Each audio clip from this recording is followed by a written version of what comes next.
Hi, today we're going to learn how to use VPN to stay secure and private online. Wow, this is a tough job.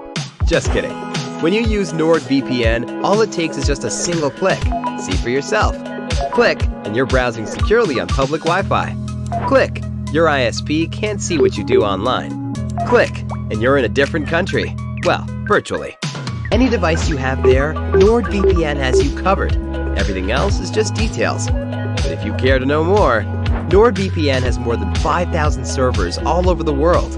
It protects your sensitive data with advanced encryption, shields you from malware and phishing sites, and keeps no logs of your online activity.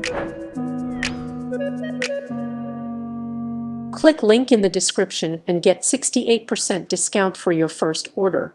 Choosing and preparing the baby clothes. Select clothing that holds sentimental value for you or your child. It can be clothes in which the baby was baptized, the clothes in which they left the hospital, or just a favorite piece of clothing that reminds you of your little one when they were a certain size. You could also frame antique baby clothes, maybe from a grandparent or from your own childhood. It's easiest to choose small, thin clothing that will lay flat in the frame. Bulky sweaters, winter coats, and large clothing items will be difficult to work with. Pick out some accessories to dress up the display. Gather any baby-specific items you'd like to include, such as sonograms, hospital bracelets, footprints, or baby hats. You could also include items like silk flowers, rhinestones, trinkets, or a wooden cut out of the baby's initial. This is optional, but including accessories will create a much more polished look. Try to select items in colors that match or are complementary. It will look more polished and neat when it's displayed on your wall. Wash the baby clothes to remove any dirt or stains. It is very important that the baby clothes be thoroughly washed and dried before they are framed. Small stains or discolorations, such as perspiration marks, will darken over time. Dry cleaning is the best option for antique or delicate clothing items with a lot of lace, for example, or anything that has stains you have not been able to remove yourself. Iron out all the wrinkles after washing and drying. Take some time to press out all the wrinkles so that the outfit looks great in the frame. Not only will it look nicer, it will lay flatter and be easier to arrange in the frame if it's wrinkle-free. When pressing the clothes, do not use any chemicals, as these could cause the clothes to become discolored over time.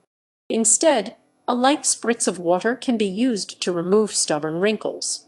Optionally, you can use a steamer to release the wrinkles, or you can apply a spray starch while ironing for a crisp look. Selecting the frame. Select a shadow box with a glass front for most cases.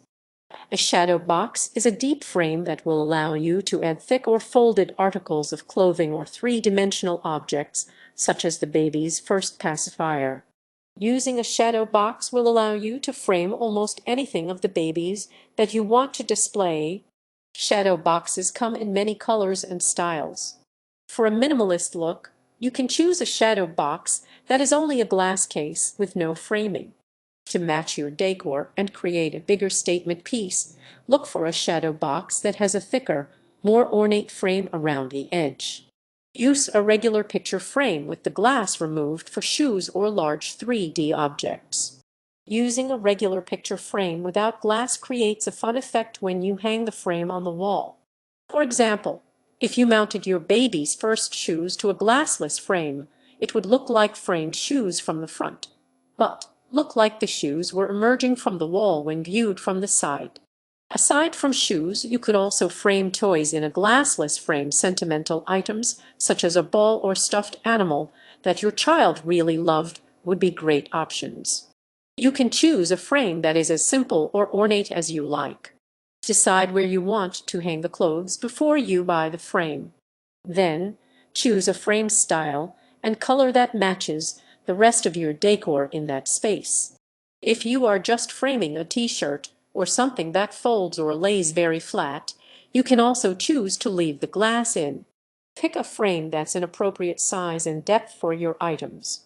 To determine what size frame you will need, lay out your outfit and accessories on the table in roughly the way you want them to look in the frame. Then, Use a tape measure to find the length, width, and depth of the items. Finally, select a frame that is as close to those measurements as you can find.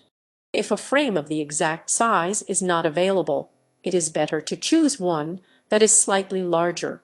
If you go smaller, you may not be able to include all the objects you want. Framing the clothes.